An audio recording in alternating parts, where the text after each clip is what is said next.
तो चलिए शुरू करते हैं हमारी आज की कहानी। मेरा नाम जानवी है। हम दो बहनें और हमारा एक भाई था।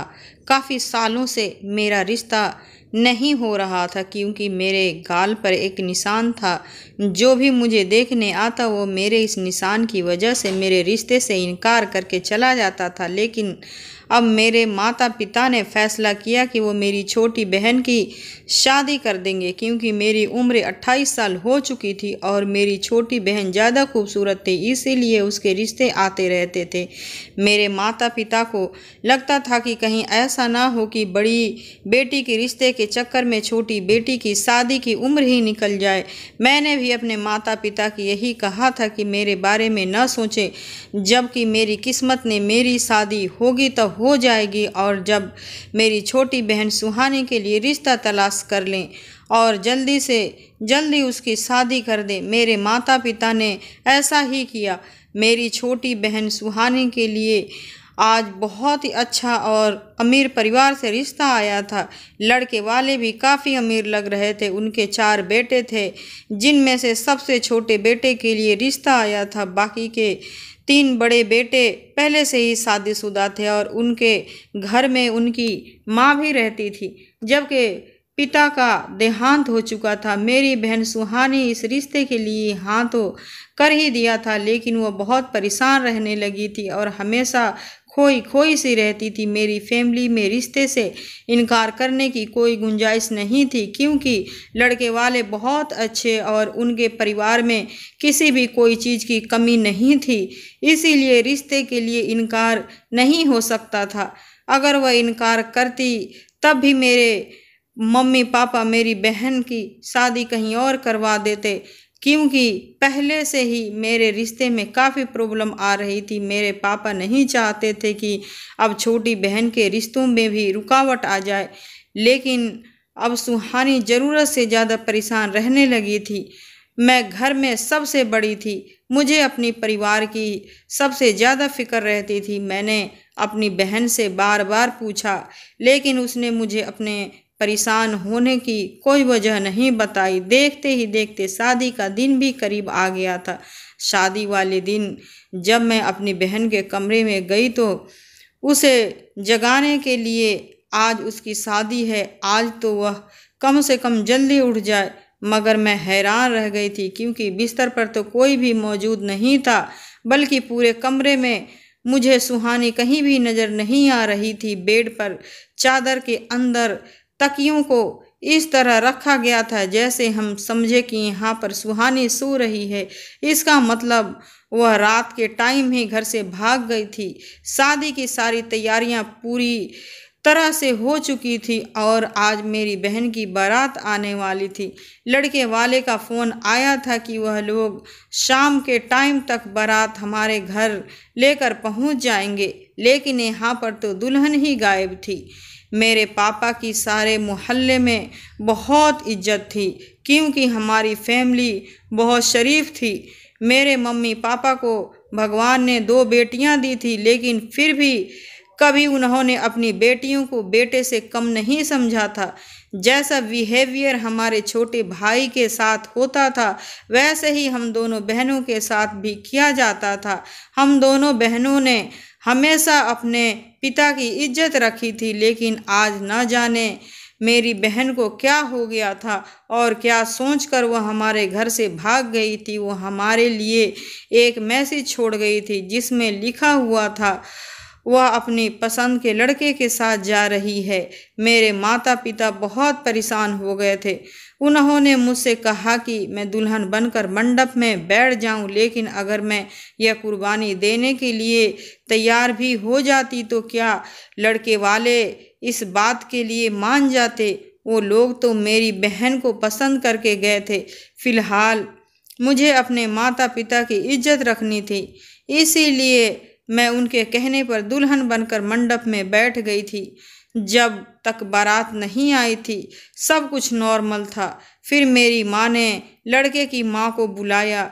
मेरी माँ ने और मैं उनके सामने रो रो कर सारी बात बताई और उनके पैर में गिर गई। कहने लगी, हमें माफ़ कर दो, हम बहुत मजबूर हैं, हमारी इज्जत रख लो। हमारी बड़ी बेटी से अपने बेटे की शादी करवा दो।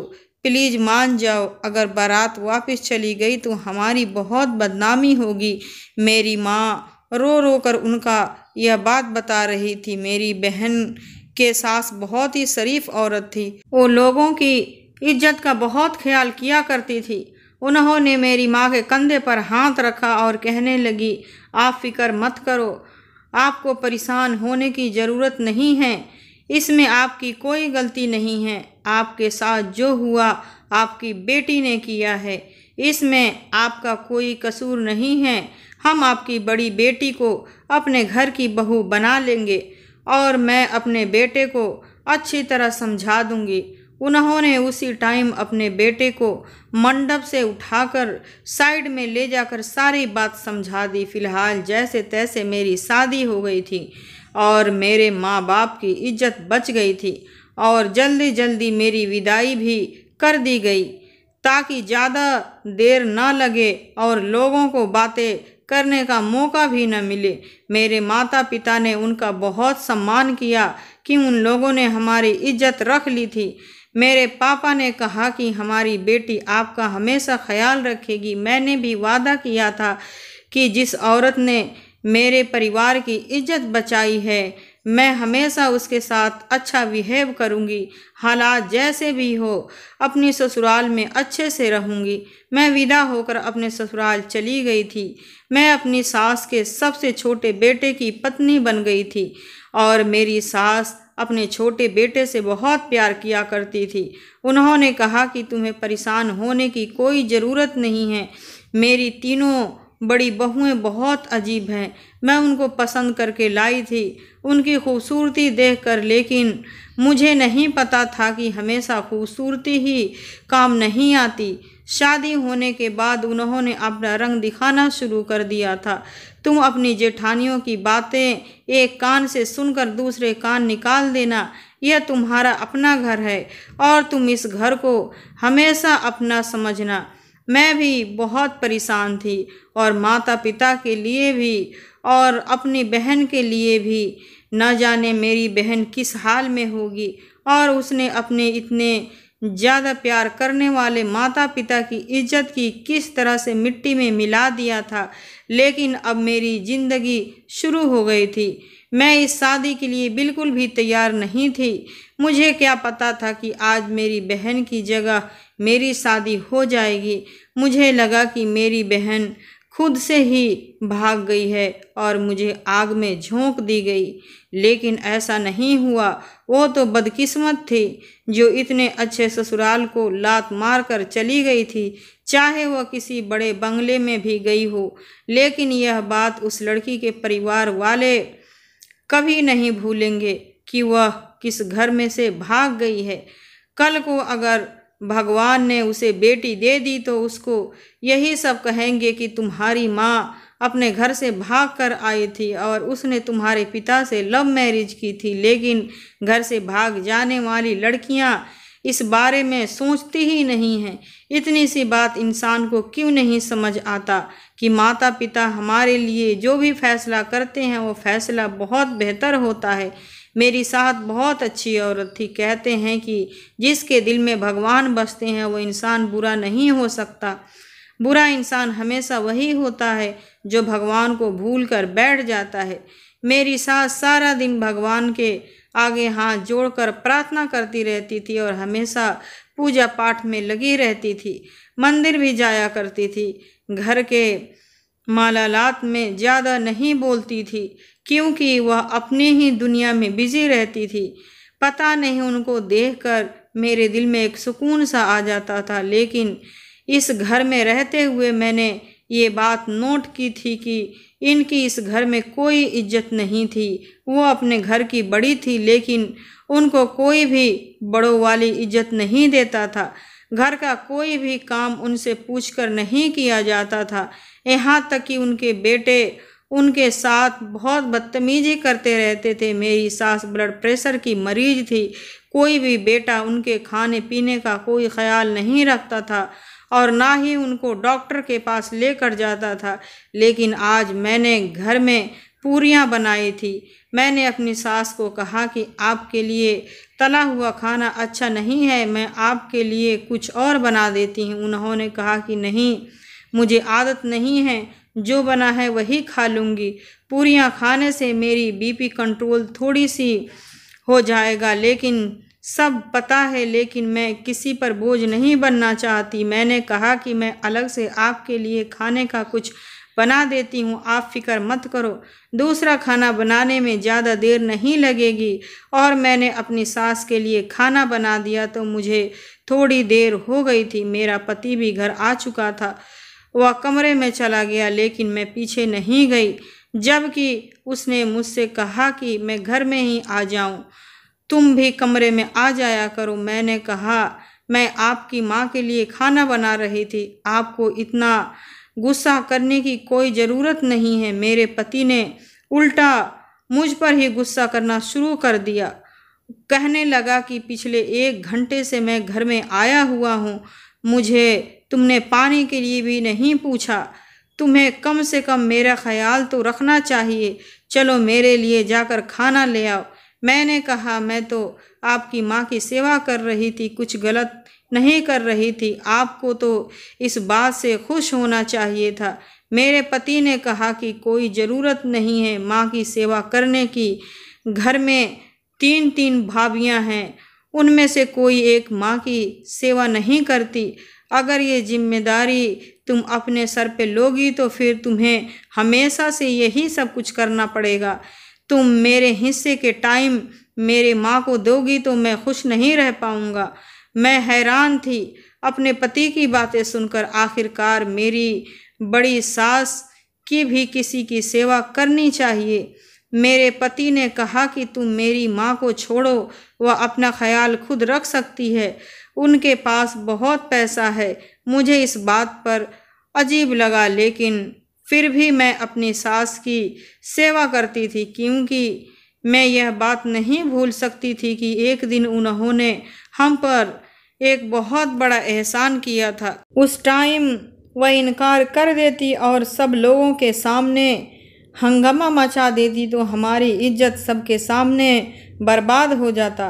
मेरी ससुराल दूसरे शहर की थी, इसीलिए हमारे रिश्तेदारों या आस पड़ोस के लोगों को मेरी बहन के बारे में कोई पता नहीं चला था, और ये भी भूल नहीं सकता था कि अपनी बहन की जगह विदा होकर मैं आ गई हूँ।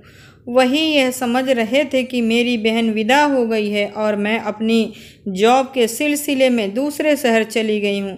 मेरे माता पिता ने रिश्तेदारों और मोहल्ले वालों को भी कह दिया था कि मेरी बहन अपने पति के साथ उसकी नौकरी की वजह से विदेश में शिफ्ट हो गई है और मैं दूसरे शहर में बहुत अच्छी पोस्टिंग पर जॉब में लग गई हूँ और परमानेंट अपनी जॉब पर ही रहने वाली हूँ। मैं काफ़ी पढ़ी लिखी थी और इसीलिए मेरी जॉब भी अच्छी तरह लग गई थी। मेरे माता पिता अपनी इज्जत बचाने के लिए बहुत से झूठ बोले थे, क्योंकि ज़माना तो वजह मांगता है, लेकिन लोगों को तो जवाब देना ही पड़ता है।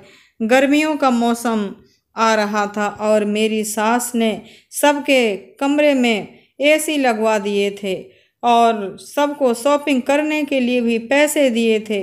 लेकिन जब मेरी सास ने मुझे पैसे दिए तो मैंने कहा, मुझे पैसे नहीं चाहिए, अभी अभी तो मेरी शादी हुई है, मेरे पास पहनने के लिए बहुत सारे कपड़े हैं। मेरी जेठानी ने कहा, फिर तुम्हारे हिस्से के पैसे मुझे दे दो, क्योंकि हमारी शादी को तो बहुत टाइम हो गया है और हमारे पास इतने ज़्यादा कपड़े पहनने के लिए नहीं हैं जितने तुम्हारे पास हैं। ये बात कहकर वह ज़ोर ज़ोर से हंसने लगी। मेरी सास ने मेरी जेठानी से कहा कि कोई बात नहीं, तुम्हें फ़िक्र करने की ज़रूरत नहीं है, वह जानवी के पैसे हैं, जब उसको चाहिए होंगे वह मुझसे ले लेगी, मैं इन पैसों को अपने पास रख लेती हूँ। इस बात पर मेरी जेठानी ने कहा कि आपके पास तो बहुत कुछ पड़ा है, लेकिन पता नहीं हमें कुछ मिलेगा भी या नहीं। इतना कहकर वह अपने कमरे में चली गई। मेरी तीनों जेठानियाँ मेरी सास को किसी न किसी बात पर ताने मारती रहती थी। मैंने अपनी सास से कहा कि आप क्यों इन सब की बातें सुनती रहती हो, आप इन सब की घड़ी घड़ी बर्दाश्त करती रहती हो, लोगों को जवाब क्यों नहीं देती। उन्होंने कहा कि मुझे जवाब देने की आदत नहीं है, मैं सब कुछ खामोशी से सहन करती हूँ।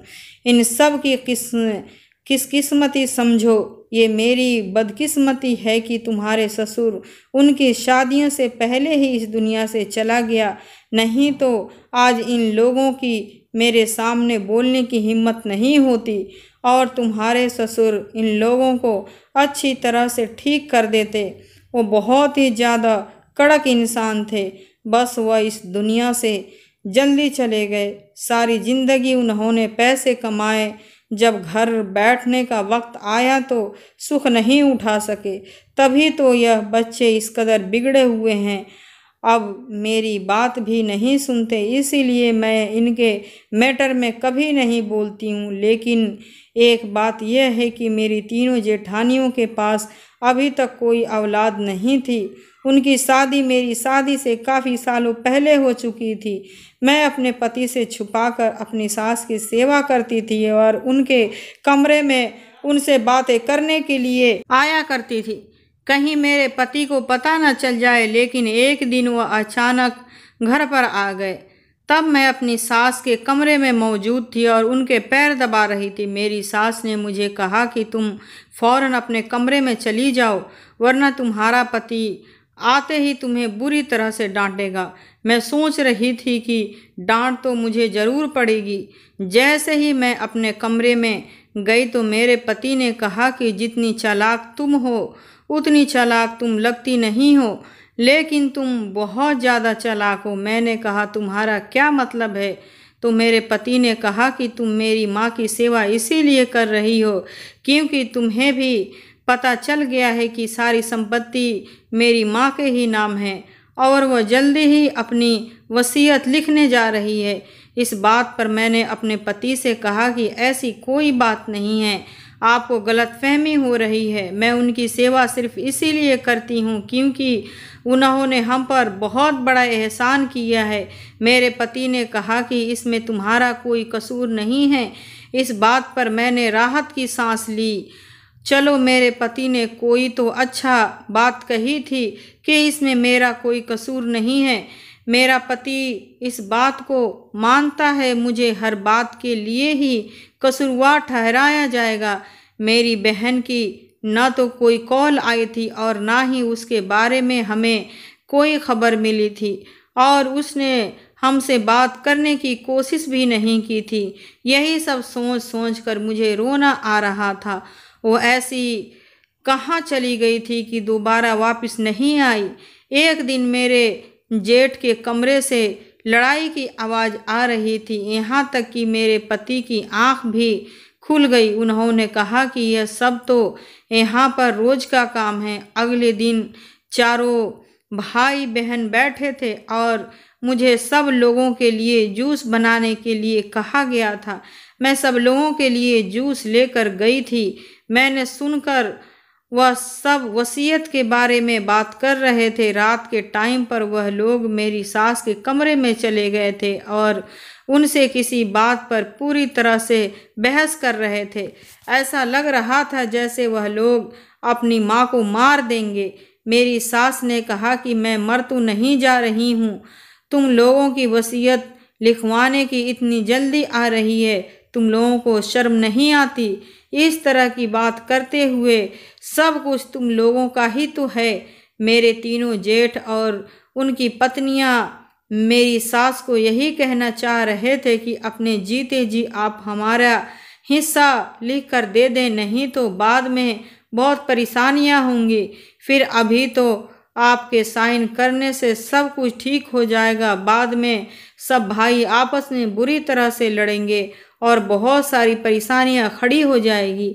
अगर हमारे पिता जिंदा होते अब तक यह सब कुछ कर चुके होते। मेरी सास ने कहा, पिताजी होते तो तुम सब लोगों के मुंह पर थप्पड़ मार देते कि तुम लोगों की माँ जिंदा है और तुम लोगों की वसीयत की पड़ी है। मैं सारा घर चला रही हूँ, तुम लोगों के अच्छे बुरे सारे खर्च उठाती हूँ, घर में राशन भी मेरे पैसों का ही आता है। तुम लोगों ने कभी एक पैसा खर्च नहीं किया है, हर वक्त तुम लोग अपनी फैमिली पर ही खर्चा करते रहते हो, कभी किसी ने मेरा भी ख्याल नहीं किया है।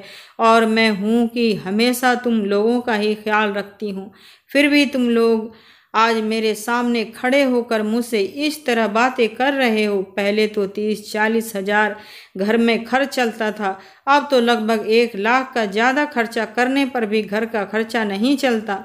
मेरी सास बहुत पढ़ी लिखी औरत थी और वह अच्छी सोच रखती थी। उन्होंने अपने बेटों से सीधे बात शुरू कर दी थी। उनकी बात सुनकर उनके बेटे खामोश हो गए थे।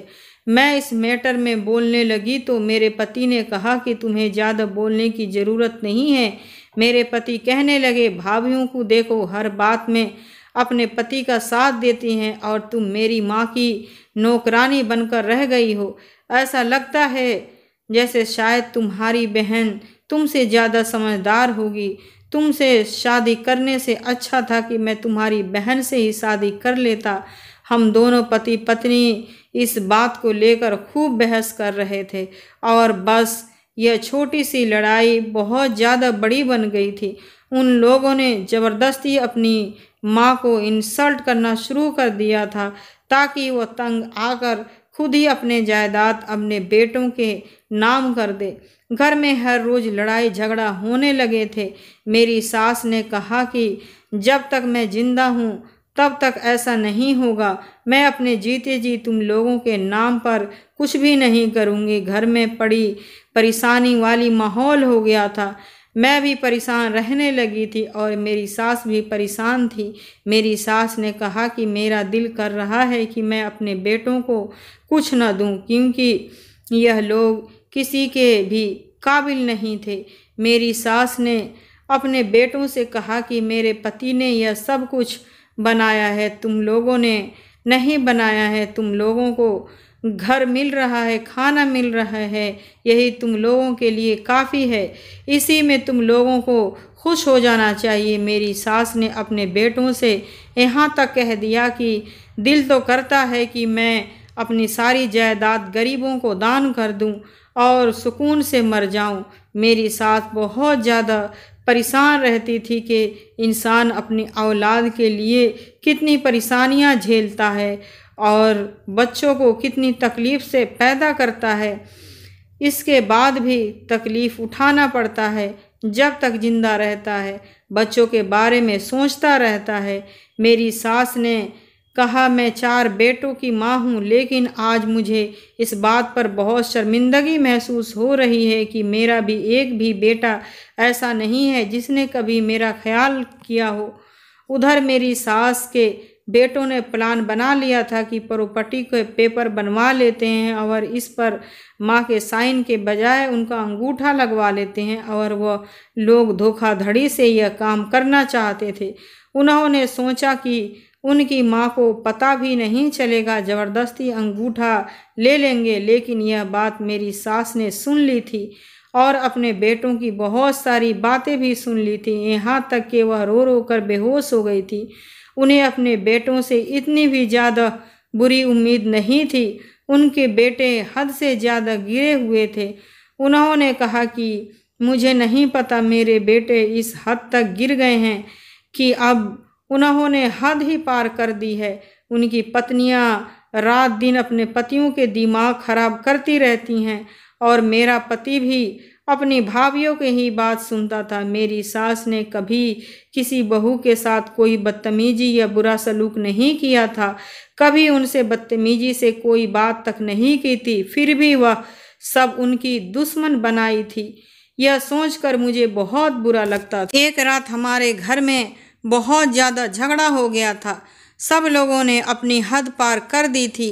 आज चारों बेटों ने अपनी माँ पर हाथ तक उठा लिया था। यह देखकर मेरी तो आंखों में आंसू आ गए थे। मेरी सास की तबीयत बहुत खराब हो गई थी। मैं उनकी तबीयत का पता करने के लिए गई। उन्होंने अपने कमरे के दरवाजे को अंदर से लॉक कर लिया था। मैंने सोचा शायद वो बहुत परेशान है। मैंने उनको तंग करना ठीक नहीं समझा था। उसके बाद मैं भी अपने कमरे में जाकर सो गई थी। मेरी सास को पता चला था कि उनके बेटे इस हद तक गिर गए हैं कि वह बहुत ज़्यादा उदास रहने लगी थी। मेरी सास मेरे अलावा किसी पर भरोसा नहीं करती थी, क्योंकि उनके अपने बच्चे ही उनकी जान के दुश्मन बने हुए थे। एक दिन मेरे पति ने कहा कि मेरी माँ तुम पर बहुत भरोसा करती है।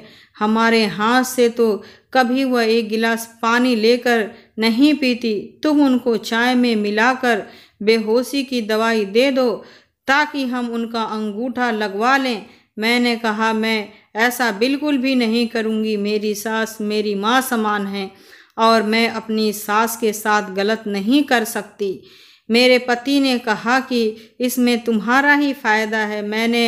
मेरे पास इतनी भी प्रॉपर्टी आ जाएगी कि तुम्हारे भी मिलेंगी। तुम भी भाभीियों की तरह देखो वह कितनी समझदार हैं। एक मेरी ही किस्मत फूट गई जो मैंने तुमसे शादी कर ली और तुम मुझे मिल गई हो। बस ये दिखावा बंद करो। यह दिखावा करके तुम्हें कुछ नहीं मिलेगा। वो तुम्हारी सास है और सास बहू में कभी कोई दोस्ती नहीं हो सकती।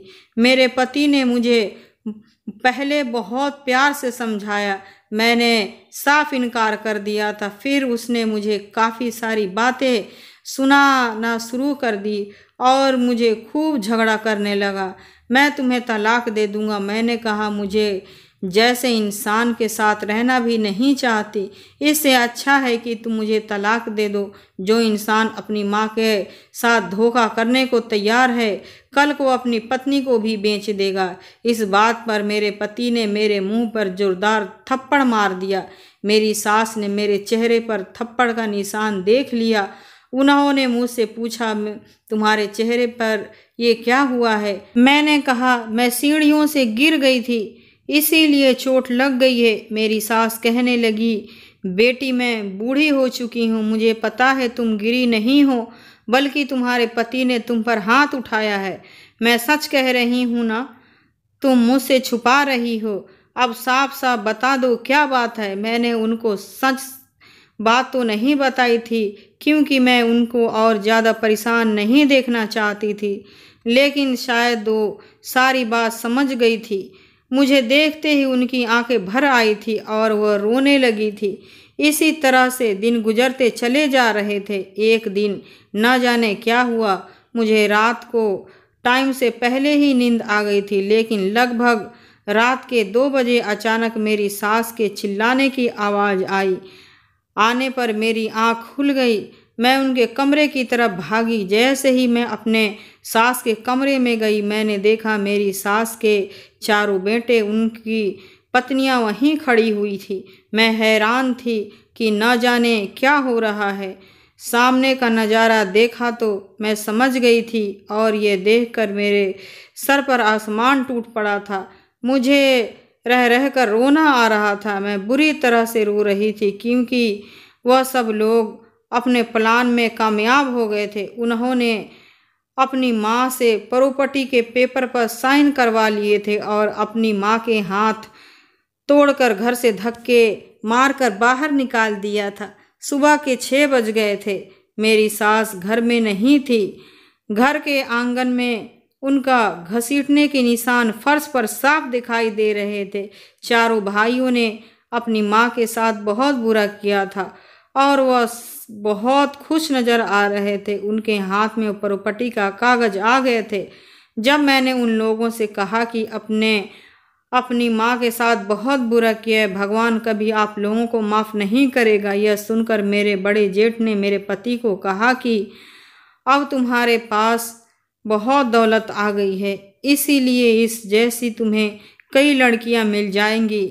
मैं तो कहता हूँ कि अभी इसे धक्के देकर अपने घर से निकाल दो, नहीं तो कल को यह बात यह सबको बता देगी और हम लोगों को फंस जाएंगे। मैं उन लोगों से कहना तो बहुत कुछ चाहती थी, लेकिन इस टाइम मेरे दिमाग में यही बात चल रही थी कि न जाने मेरी सास कहाँ है। मैं जाकर अपनी सास की मदद करूं, जिनके साथ इन सब लोगों ने बहुत बुरा किया था। सारी प्रॉपर्टी अपने नाम करवाने के बाद उन्हें घर से बाहर फेंक दिया था। मैं फौरन घर से बाहर निकलकर जाने लगी थी। जाने से पहले मैंने सब लोगों को इतना ज़रूर कहा था कि तुम लोगों ने जो पाप अपनी माँ के साथ किया है उसकी सज़ा तुम्हें ज़रूर मिलेगी। एक माँ की बद्दुआ तुम लोगों को जीने नहीं देगी।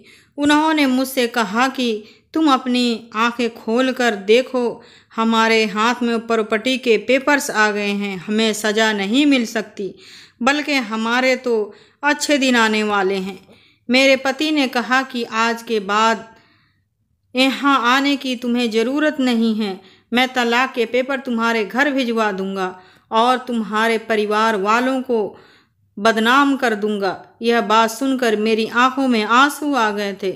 मैं फौरन उस घर से बाहर निकलकर आ गई और अपनी सास को तलाश करने लगी। लेकिन जैसे ही मैंने घर से बाहर कदम रखा, मैंने अपने दोनों कानों पर हाथ रख लिया, क्योंकि हमारे घर में अचानक ही ब्लास्ट हो गया था। शायद हमारे घर में सिलेंडर फट गया था। घर में बुरी तरह से आग लग गई थी और वहाँ पर बहुत ज़्यादा लोगों की भीड़ जमा हो गई थी। फायर ब्रिगेड को भी बुला लिया गया था। घर बुरी तरह से जलकर राख हो गया था। मैंने इतनी खतरनाक आग पहले कभी नहीं देखी थी, यहाँ तक कि मैं काफ़ी दूर चली गई थी।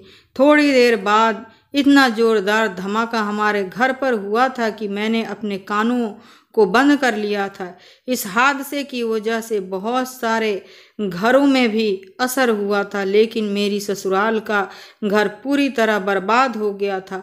जब मैंने यह सब कुछ देखा तो मैं हैरान रह गई थी। उसके बाद मेरी नज़र आसमान की तरफ चली गई थी कि क्या इन लोगों को सज़ा मिल गई थी, क्योंकि घर को देखकर तो ऐसा ही लग रहा था कि कोई भी जिंदा नहीं बचा होगा। शायद मेरी जिंदगी लिखी हुई थी।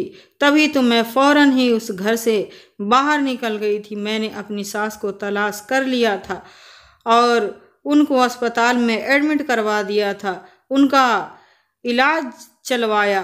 कुछ दिन बाद मेरी सास का हाथ ठीक हो गया था।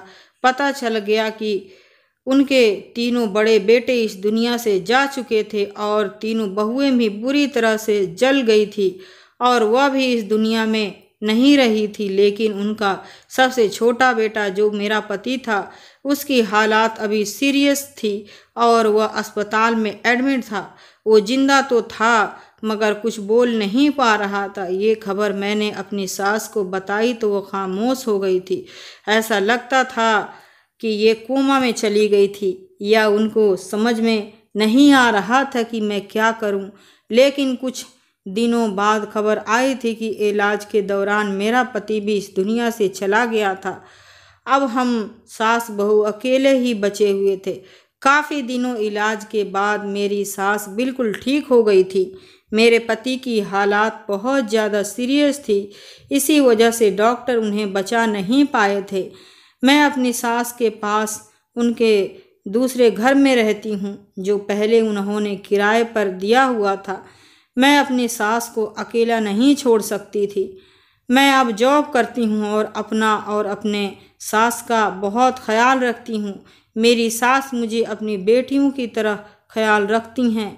उनके बेटों ने तो लालच की हद पार कर ही दी थी, लेकिन उन सब लोगों को उनके लिए उनके किए की सज़ा मिल गई थी। भगवान ने उनको दुनिया में ही सज़ा दे दी थी और इस हादसे के बाद काफ़ी लोगों को ये पता चल गई थी कि किसी माँ का दिल दुखाने की बहुत बड़ी सज़ा होती है। इसीलिए कभी भी अपनी माँ का दिल नहीं दुखाना चाहिए। एक माँ ही होती है जो हमें लोगों की अच्छी बुरी सीख देती है। बुढ़ापे में अगर हम अपने माता पिता का सहारा नहीं बनते तो ये हमारी सबसे बड़ी गलती है। माँ बाप को नाराज़ करने वाला कभी इंसान खुश नहीं रहता और उस इंसान को भगवान भी से भी नाराज़ हो जाता है। जब मैं जॉब करती हूँ और अपनी सास का खर्चा उठाती हूँ, हम सास बहू इज्जत की ज़िंदगी जी रहे हैं और बहुत बेफिक्र हैं। दोस्तों, वीडियो कैसा लगा कमेंट करके ज़रूर बताना। वीडियो को लाइक और मेरे चैनल को सब्सक्राइब ज़रूर कर देना। फिर मिलती हूँ आप लोगों से एक नई वीडियो में। जब तक के लिए बाय बाय।